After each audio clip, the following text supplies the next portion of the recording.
Une question pas mince, hein, la mobilité douce au cœur des enjeux de la ville soutenable, en l'occurrence celle de la capitale de Paris, évidemment. Alors, comment déployer cette mobilité douce? C'est une question qu'on va poser et à laquelle va répondre David Béliard, adjoint de Paris pour la mobilité.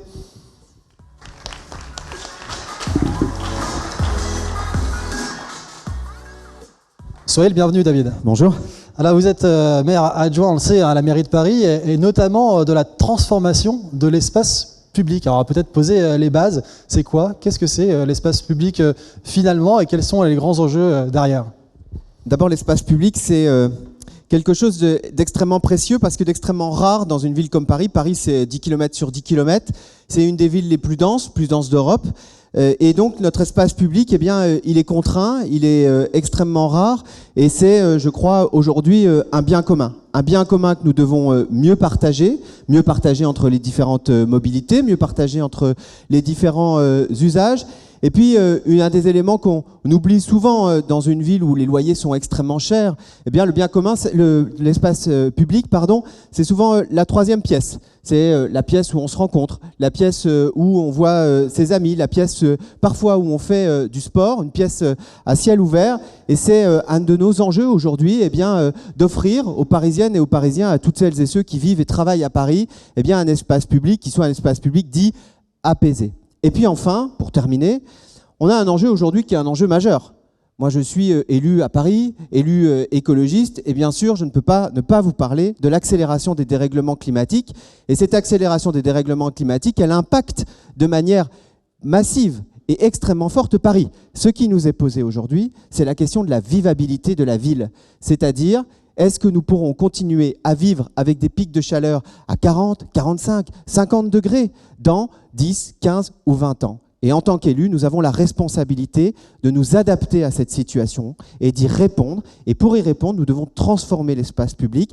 Moins de béton, plus de nature. Si j'avais à résumer, et c'est ce que nous faisons en débitumant, en plantant des arbres, en transformant les rues, en transformant des espaces entiers, des quartiers, pour effectivement faire moins de place à la voiture et plus de place à la nature. C'est très clair. Alors justement, le sujet il émerge depuis quelques années, c'est cette redistribution de cet espace public. Dans quel but? À qui finalement? Et quels sont les enjeux derrière? La redistribution de l'espace public, c'est le cœur de ce que nous sommes en train de transformer. En train de transformer bien sûr, et ce que nous sommes en train de mener. C'est une petite révolution que nous sommes en train de faire. Vous savez, Paris a été configuré au début du XXe siècle par la voiture, l'arrivée de la voiture, qui aujourd'hui encore utilise 50% de l'espace public disponible. 50% de l'espace public disponible est encore utilisé d'une manière ou d'une autre, c'est-à-dire pour les voies ou pour les stationnements, par l'automobile. L'automobile aujourd'hui, dans une capitale, dans une ville dense comme Paris, c'est grosso modo 10% des déplacements. Donc il y a une sorte de hiatus, de déséquilibre entre la place qui est occupée par un mode de déplacement et son usage réel, son effectivité réelle. Et ce que nous cherchons, effectivement, c'est à rééquilibrer. Alors, aujourd'hui, il y a énormément de résistance. C'est un combat politique. Effectivement, aujourd'hui, lorsque vous regardez sur les réseaux sociaux, il y a beaucoup de critiques sur le fait, par exemple, que nous ferions du tout vélo. Non, nous ne faisons pas du tout vélo. Nous rééquilibrons. Nous mettons aujourd'hui à disposition des dispositifs, des infrastructures pour les mobilités durables, pour les mobilités actives qui n'existaient pas auparavant. Moi, je suis venu ici, j'ai fait 19e jusqu'ici à vélo ce matin. J'ai pu constater à la fois l'étendue des progrès que nous avons faits avec un certain nombre de pistes cyclables et aussi l'étendue de ce que nous devons encore faire, parce que le nombre de fois où je me suis retrouvé au milieu de la circulation automobile en situation de danger, eh bien, c'était encore considérable, et c'est l'adjoint au transport et en charge de ces questions qui vous le dit. Donc oui, nous devons encore continuer cette transformation au profit des mobilités douces, des mobilités actives. Il y a évidemment le vélo, mais il y a aussi, bien entendu, la marche à pied. Et chaque fois que nous le pouvons, nous donnons plus de place aux piétons. Je le rappelle, à Paris, le premier mode de déplacement, c'est la marche à pied. Effectivement, alors vous avez affiché une ambition forte tout de même sur le vélo. Dites-moi si je me trompe, mais vraiment 100% vélo d'ici la fin de votre mandat à la mairie de Paris, David. Alors comment est-ce qu'on fait? Quels sont les grands chantiers à mettre en œuvre dès maintenant, j'imagine? Alors, le plan vélo, ce que nous avons voté, hein, vous savez, c'est un plan vélo qui s'inscrit, qui est très ambitieux, qui est sans doute le plus ambitieux que nous ayons voté à Paris, 250 millions d'euros pour continuer les infrastructures, qui sont les infrastructures cyclables. Je vais y revenir très très vite, mais je voulais simplement préciser que ce que nous faisons à Paris, en toute modestie, s'inscrit dans ce que font toutes les villes. Toutes les grandes villes, toutes les grandes métropoles du monde et d'Europe, mais aussi des villes qui sont des villes plus petites, des métropoles régionales ou des villes médianes, qui aujourd'hui s'inscrivent dans le développement de ces mobilités douces et actives, et en particulier sur le vélo. Donc, nous avons une volonté politique majeure de créer des infrastructures cyclables partout, sécurisées sur les grands axes, les contresens cyclables, parce que vous le savez, nous avons passé Paris à 30 km/h et la loi nous oblige à faire des contresens cyclables partout. Deuxième chose, les stationnements, parce que nous avons aujourd'hui un frein majeur, trop de vols à Paris. Nous devons faire et construire, développer des stationnements et notamment des stationnements sécurisés. C'est ce que nous faisons d'ailleurs en lien avec Île-de-France Mobilité, avec la RATP, parce que ces stationnements sécurisés, nous les voulons au nœud d'intermodalité pour que les gens qui n'habitent pas à Paris et qui prennent le métro, qui prennent le RER, puissent avoir des solutions de stationnement pour pouvoir continuer et finir leur trajet avec le vélo. Et enfin, pour aller très très vite, nous ne pensons pas Paris comme une ville déconnectée évidemment de son environnement. Paris, c'est le centre, c'est l'hypercentre d'une grande ville qu'on appelle la métropole du Grand Paris au sens large.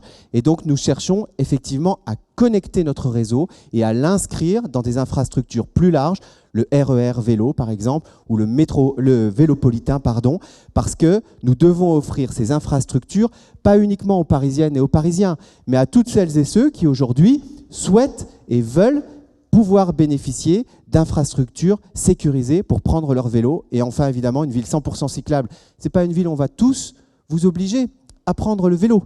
C'est une ville où, si vous le souhaitez, ou si vos enfants le souhaitent, eh bien, ils pourront prendre le vélo en toute sécurité. Alors, à Paris et ailleurs, vous le soulignez justement, la micromobilité, le free floating ont pris un essor considérable. Alors, quelles sont ces dimensions de mobilité au cœur de votre politique de la ville et quelle politique justement vous mettez en place pour accompagner ce qu'on appelle les micro-mobilités? Alors, pour résumer, très simplement, 3 points, régulation, régulation, régulation. Régulation parce que les micro-mobilités, elles s'inscrivent aujourd'hui dans le portefeuille de mobilité des Parisiennes et des Parisiens, c'est vrai. Les trottinettes, par exemple, ou les vélos qui sont aujourd'hui des vélos en free floating.